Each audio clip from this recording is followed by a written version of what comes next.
Hello everyone, welcome to class series. और आज के इस वीडियो में हम हमारी फर्स्ट पीयूसी की पोम मत घबराना, इस पोम को हम समराइज़ करने वाले हैं। और यहाँ पर मैं आपको एक बात और बता दूं कि इस कविता के लेखक डॉक्टर रामनिवास मानव जी है। तो सबसे पहले मैं इस पोम का इंट्रो दे देता हूँ। यह पोम बेसिकली एक मोटिवेशनल टाइप की पोम है। जो भी डिफ़िकल्टीज़ होती है हमें लाइफ में, हमें उसे नहीं घबराना चाहिए। जो इस कविता के कवि होते हैं डॉक्टर रामनिवास मानव जी, वह नव युवकों को यानी जो यूथ है उनको एक मैसेज देना चाहते हैं, एक संदेश देना चाहते हैं। जो लाइफ है, जो अपना जीवन है, आपको बहुत सारे लेवल्स में चलना पड़ेगा।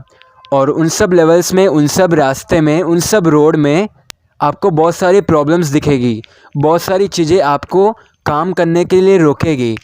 पर एक फ़ाइनल मैसेज यह होगा कि हमें नहीं रुकना है, हमें उन सब बाधाओं को चुनौती देकर उसका सामना करना है। और साथ में कवि ने यह भी बताया है कि लाइफ में हमारे साथ में कोई भी नहीं रहेगा जो परमानेंट है, हम सिर्फ अकेले रहेंगे। और जो हम आगे बढ़ते हैं रूट में, रोड में, हम उसमें अकेले ही आगे जाएंगे। और साथ में हमें कुछ एग्जाम्पल्स जो कि नेचर से रिलेटेड इस पोम में दिए गए हैं, वह सब हमें देखने को मिलेगा। ठीक है, तो चलिए सीधा पोम में चलते हैं। फर्स्ट लाइन, बाधाओं से मत घबराना, कदम साध कर बढ़ते जाना। बाधाओं का मतलब क्या हुआ? जो चीज़ अपन को कोई भी काम करने के लिए रोकती है, जैसे कोई प्रॉब्लम आ जाती है, जैसे कोई बीच में रुकावट आ जाती है, तो उसे हम कहेंगे बाधा। ठीक है, बाधाओं यहाँ पर इसलिए लिखा है मोर देन वन। ठीक है, मोर देन वन प्रॉब्लम्स। ठीक है, बाधाओं से मत घबराना यानी रुकावट, जो चीज़ हमें रोकती है आगे बढ़ने से, जो जैसे कि कोई प्रॉब्लम होती है वो हमें रोक रही है, तो उससे हमें घबराना नहीं है। ओके, कदम साध कर बढ़ते जाना। हमेशा क्या करना, जब भी कोई बाधाएं आती, कोई प्रॉब्लम आती है, तो उधर ही नहीं रुकना है। ठीक है, हमको आगे बढ़ते जाना है। जो अपने पैर होते हैं, जो अपने लेग्स होते हैं, उसका जो हम स्टेप्स आगे रखते हैं कोई काम करने के लिए, उसी से यहाँ पर रिलेट किया गया है कदम। ठीक है, कदम का मतलब क्या हुआ? स्टेप। ओके, कदम साध कर बढ़ते जाना। अपने जो लेग्स है उसको टाइट कर लो और जो भी प्रॉब्लम्स है उन सब का सामना करने निकल जाओ, आगे बढ़ जाओ। ठीक है, इसलिए यहाँ पर कहा है कदम साध कर बढ़ते जाना। कोई साथ न रहने पर भी चंदा तारे साथ रहेंगे। कोई साथ, साथ का मतलब क्या हुआ? टुगेदर। ओके, कोई साथ न रहने पर भी, आपको इस पोम को कम्प्लीटली इमेजिन करना है, तभी आप इसे आसानी से समझ पाएंगे। यहाँ पर कवि डॉक्टर रामनिवास मानव जी कहते हैं कि अगर हमारी लाइफ में या फिर कोई भी एक लाइफ के पॉइंट में कोई भी साथ ना रहा या फिर कोई भी नहीं रहना चाहता, चंदा तारे साथ रहेंगे। तो अगर कोई भी साथ में नहीं रहेगा तो कौन साथ में रहेंगे? चंदा तारे, मून और स्टार्स। ओके, वह हमारे साथ में रहेंगे। तो कवि हमें यहाँ पर यही सलाह देते हैं कि अगर कोई भी हमारे साथ में नहीं रहा तो तुम चंदा तारों को अपना दोस्त मानो, वो तुम्हारे साथ रहेंगे। दर्द तुम्हारा बांटेंगे वे। दर्द मतलब पेन, पीड़ा। ओके, जो तुम्हारा दुख है तुम्हारा बांटेंगे वे। बांटेंगे मतलब शेयर करना। ठीक है, दर्द तुम्हारा बांटेंगे वे। कौन बांटेंगे? चंदा और तारे तुमसे अपनी बात कहेंगे। चंदा तारे अपना दर्द तुमको बांटेंगे और तुम अपना दर्द चंदा और तारों को बांटोगे। ठीक है, बेसिकली आपस में तुम दोनों शेयर करोगे। किससे? अपने दुख को, दर्द को, पीड़ा को। ओके, सच्चा साथी जान उन्हें तुम अपनी सारी व्यथा सुनाना। क्या मतलब हुआ? आपको क्या समझना है चंदा तारे को? कि वो आपके सच्चे साथी है। सच्चे साथी का मतलब वो एक आपके लिए परमानेंट पर्सन है, परमानेंट पार्टनर है। ओके, जब भी आपको लगता है कि आप अलोन हो या फिर लोनलीनेस फीलिंग आ रही है, तो आपको क्या करना है कि चंदा और तारे, उनसे अपनी सब कुछ शेयर करना है। अगर आप उनसे अपना दर्द बांटेंगे, वो भी अपना दर्द आपसे ज़रूर बांटेंगे। वह अपनी बात आपको बताएंगे और आप अपनी बात उनको बताएंगे। तो आपको क्या करना है, चंदा और तारों को सच्चा साथी मानना है, एक सच्चा पार्टनर मानना है। अगर आप उन्हें एक सच्चा साथी मान लेते हैं तो आपको उनको अपनी सारी पीड़ा सुनानी है, व्यथा सुनानी है। सारी जो चीज़ आपके साथ हो रही है, जो दुख है आपका, जो दर्द है, जो पेन है, वो सारा उनको बताना है। जब आप यह सब कुछ कर लेंगे तो आपको लगेगा कि हाँ, मेरे साथ कोई है। नहीं तो आप एक लोनलीनेस की फीलिंग में चले जाएंगे। वह बेसिकली एक तरीके से आपके बेस्ट फ्रेंड हो जाएंगे। ठीक है। वीराने में नदियाँ निर्झर जैसे हरदम हंसते गाते। तो इधर अभी क्या बताया है कवि ने, जिस तरह जो नदियाँ, जो झरने होती है, जो वाटरफॉल्स होती है और जो रिवर्स होते हैं, नदियाँ होती है, वे जिस तरह हंसते हंसते गाते गाते अपने कदम आगे बढ़ाती है। आपने देखा होगा कि एक वाटरफॉल होती है, वो आराम से फुल स्पीड में आ रही होती है। वो आपको लगेगी कि वो जो पानी आ रहा है वह बहुत तेज़ी से आ रहा है, पर वह पानी जो है ना, वह हंसते हंसते, खिलते खिलते, गाते गाते आगे कदम बढ़ा रहा है। इसी प्रकार जो नदियाँ है, जो रिवर्स है, वह भी हंसते हंसते, गाते गाते, खिलते खिलते अपने कदम को आगे बढ़ा रही है ना। जबकि उसके साथ में कोई भी नहीं है, फिर भी वह अकेले अकेले आगे बढ़ रही है। उसी प्रकार आप अकेले अपने साथी, क्या मतलब हुआ, जिस तरह नदियाँ और निर्झर जो वाटरफॉल्स है वह अकेले अपनी लाइफ का आगे कदम बढ़ा रही है, उसी प्रकार आप एक अकेले साथी है। जो परमानेंट है आपकी लाइफ में, वह आप खुद अकेले हैं, सदा अकेले बढ़ते जाते। और आप क्या करते हैं, जब आप अकेले रहते हैं, आप खुद के अकेले साथी होते हैं और आप अकेले अकेले अपने कदम को आगे बढ़ाते हैं अपने रास्ते में। ठीक है। यहाँ पर लिखा गया है कि सदा अकेले बढ़ते जाते। क्या मतलब हुआ, जब भी आप आगे बढ़ेंगे आप अकेले ही बढ़ेंगे। कोई और नहीं आएगा कि आपको इस रास्ते से दूसरे रास्ते में लेकर जाएगा। आपको सदा अकेले ही आगे बढ़ना है। सच्चा साथी जान उन्हें तुम, जीवन पथ पर कदम बढ़ाना। तो जैसे कि हमने प्रीवियस स्टैंजा में हमने चंदा और तारों का एग्जाम्पल देखा था, उसी प्रकार इस स्टैंजा के अंदर हम नदियाँ और झरनों, निर्झर का उदाहरण देख रहे हैं। ठीक है। तो जैसे कि मैंने आपको कहा था कि हम नेचर के एग्जाम्पल को देखेंगे इसमें। ठीक है। और यह सब चीज़ों से ही कवि हमें मोटिवेट कर रहे हैं। तो आपको क्या करना है, जिस प्रकार नदियाँ और निर्झर, झरने जो हरदम हंसते रहते हैं, हरदम गाते रहते हैं, हरदम खिलते रहते हैं, है ना, उसी प्रकार हमें भी अपनी लाइफ को ऐसा बनाना है। उसी तरह हमें भी हंसते रहना है, गाते रहना है और हमें लाइफ में आगे कदम बढ़ाते रहना है बिना किसी के हेल्प के। बेसिकली मतलब यह हुआ, हम लाइफ में अकेले होंगे, हमारा लाइफ में साथ देने के लिए कोई भी परमानेंट नहीं रहेगा, सब टेम्परेरी होगा। इसलिए आपको खुद के ऊपर डिपेंड होके अपना आगे का रास्ता चुनना है और अपना कदम आगे बढ़ाना है। ओके। तो फर्स्ट स्टैंजा में अपन ने चंदा और तारों का एग्जाम्पल देखा, सेकंड स्टैंजा में हमने नदियाँ और निर्झर का एग्जाम्पल देखा। तो चलिए थर्ड स्टैंजा की ओर चलते हैं। पथ क्या वह बाधा है जिसमें बार बार टकराती ना हो। क्या समझे आप इससे, वह राह, वह रास्ता, वह रूट, अगर उसके अंदर कोई भी बाधाएं नहीं होगी, कोई भी प्रॉब्लम्स नहीं होगी जो आपको बार बार रोकती हो, जो आपको बार बार टकराती हो, तो वह पथ नहीं माना जाएगा। पथ का क्या मतलब हुआ, एक रास्ता, एक रूट। ठीक है। एक राह। जैसे कि हम देखते हैं कोई भी चीज़ हमें आसानी से नहीं मिलती, उसमें प्रॉब्लम्स आती है। अगर कोई भी चीज़ में प्रॉब्लम नहीं आई तो फिर उसका कोई मतलब नहीं हुआ।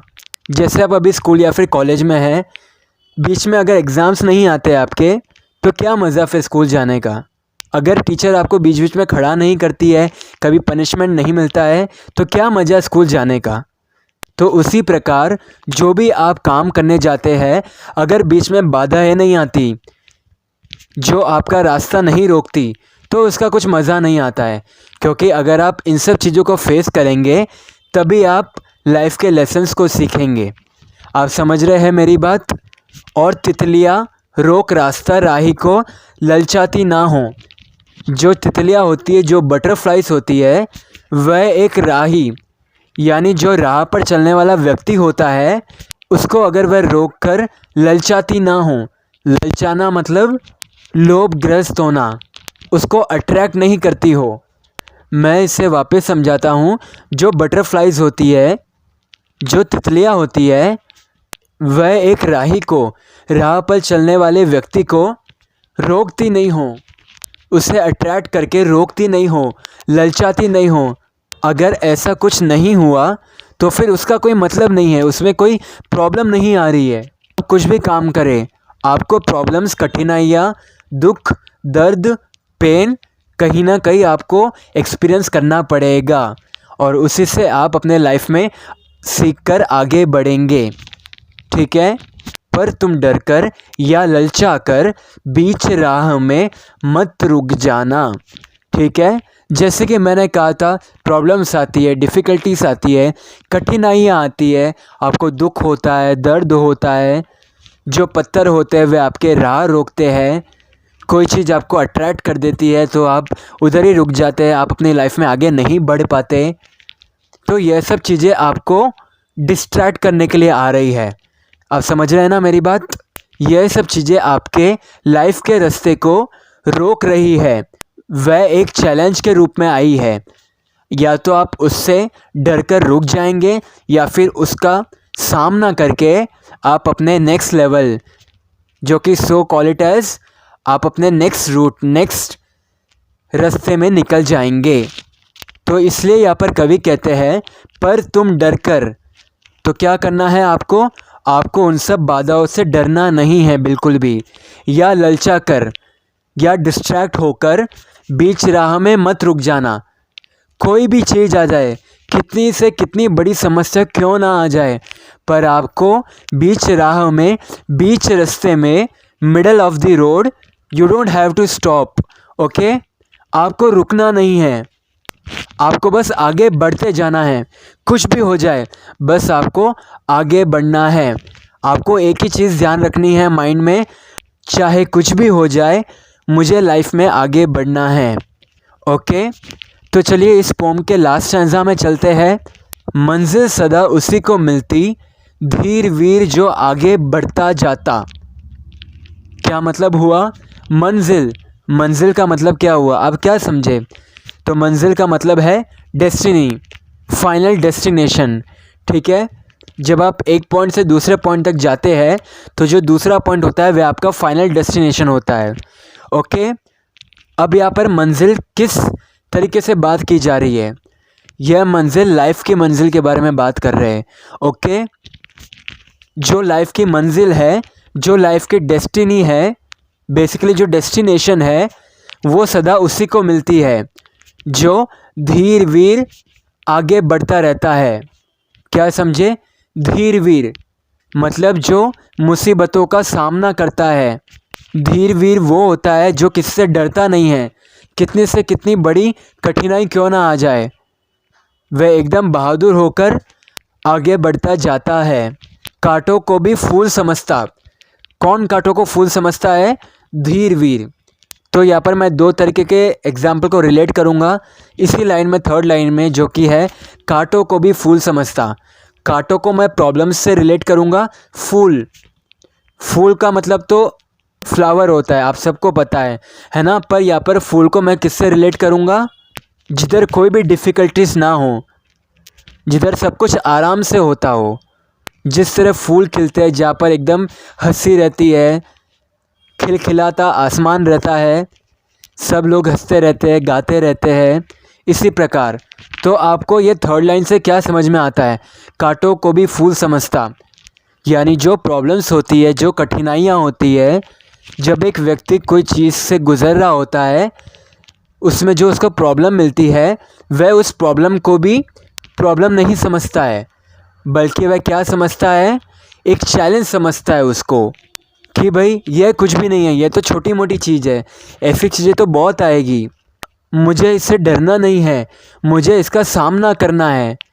अगर पैर में कांटा चुभ जाए तो आपको खून निकलने लग जाएगा या फिर आपके बहुत दर्द होगा, आप रोने लग जाएंगे, मगर आपको रोना नहीं है, आपको हंसते हंसते उस कांटे का सामना करना है, उस प्रॉब्लम को ओवरकम करना है। यह सब कौन करता है? एक वीर ही कर सकता है। विपदाओं से हाथ मिलाता, विपदाओं मतलब प्रॉब्लम्स, विपत्ति, जो समस्याएं होती है, जो चैलेंजेस होते हैं, उसको चैलेंज करता है कि हाँ मैं तुम्हारे साथ चैलेंज करूँगा और मैं बिल्कुल तैयार हूँ, मैं डरता नहीं हूँ। ठीक है। कायर तो घबराते वे ही। कायर मतलब एक पर्सन जो कि बहुत डरता हो कोई चीज़ से, जिसको कोई एक चीज़ को करने में बहुत डिफ़िकल्टी आती हो, वह उससे बहुत डरता हो। कायर तो घबराते वे ही। तो कायर लोग क्या करते हैं, जब उनको डर लगता है, जब उनको उनका सलूशन नहीं मिलता है, तो वह उसको छोड़ देते हैं। क्यों? क्योंकि वह घबरा जाते हैं, उन्हें लगता है वह नहीं कर पाएंगे, है ना। वीर ना करते कभी बहाना। जैसे कि मैंने कहा, वीर एक ऐसा पर्सन है जो कभी किसी से डरता नहीं है, जो हमेशा कठिनाइयों का सामना करता है, चैलेंजेस को एक्सेप्ट करता है, उससे हाथ मिलाता है। तो वीर लोग क्या करते हैं, वह कभी बहाना नहीं बनाते कि नहीं मेरे से यह नहीं होगा, मुझे डर लग रहा है। वह ऐसे कुछ नहीं करते, वह डायरेक्टली जाते हैं और उस चैलेंज को फेस करते हैं। और अगर उनकी सहन शक्ति इतनी होती है तो वह हमेशा जीत कर ही लौटते हैं। ठीक है। तो इस पोम से आपको क्या मैसेज मिला? जो हमारी लाइफ है, हम एक अकेले पर्सन है जो परमानेंट रहेंगे, हमारे साथ लाइफ में कोई भी नहीं रहेगा। आपको बहुत सारे एग्जाम्पल्स इस पोम के अंदर देखने को मिले, जैसे मून, स्टार्स, चंदा, तारे, नदियाँ, रिवर्स, वाटरफॉल, झरने, निर्झर, बटरफ्लाइज, पत्थर, पथ, रूट, रास्ते, बहुत सारे एग्जाम्पल्स आपको मिले। आपको एक ही चीज़ को ध्यान रखना है, लाइफ में कुछ भी हो जाए कभी हार नहीं माननी है, आपको आगे बढ़ते जाना है। अगर आप आगे बढ़ते जाएंगे तो आप वीर कहलाएंगे। और वीर का क्या मतलब होता है? वो एक ऐसे ही लोग हैं, चाहे कुछ भी हो जाए वह अपनी मंजिल को पा लेते हैं। तो आपको कभी भी मुसीबतों से घबराना नहीं है, आपको हमेशा वीर बनना है, कायर नहीं बनना है।